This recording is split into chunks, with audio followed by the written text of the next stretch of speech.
Good afternoon. My name is Kerri Timmer. I'm the Government Affairs Director for the Sierra Business Council.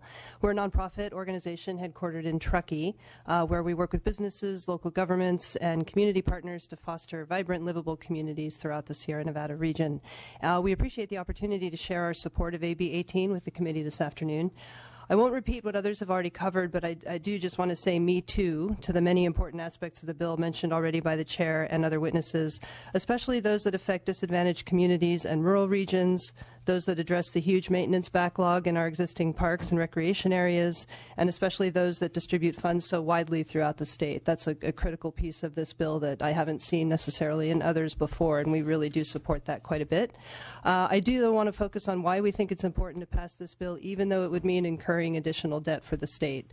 We believe the state needs to make good on its past investments by funding necessary upkeep and expansion of parks and recreation opportunities for our growing and changing population, and here's why.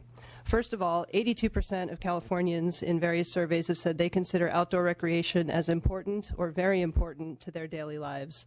And most of those said they preferred activities that don't cost very much or that don't require specialized skills, like walking, driving for pleasure, picnicking, and other general activities. And these are all things that neighborhood and community parks provide. Second, and frankly closer to home for me, coming from the Sierra, in many rural forested areas like the Sierra and the Cascade, the recreation and tourism industry is more important to local economies than even commodity production. As has been mentioned, studies of the economic value of Sierra tourism in this case are in the billions a year, and travel-related employment in some rural areas is actually twice the national average. So one way to help economically disadvantaged rural communities is to invest in protection and expansion of these critical parks and outdoor recreation opportunities.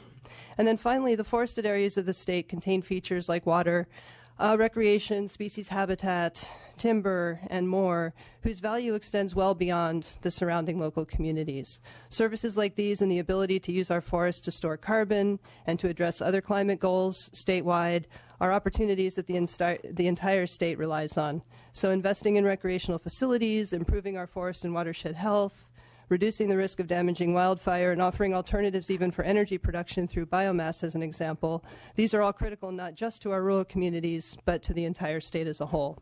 So I do want to thank you for your leadership on these critical issues and let you know that Sierra Business Council and our partners look forward to working with you to continue advancing this important measure, and we ask for your aye vote today. Thank you. Thank you all so much for your thoughtful testimony.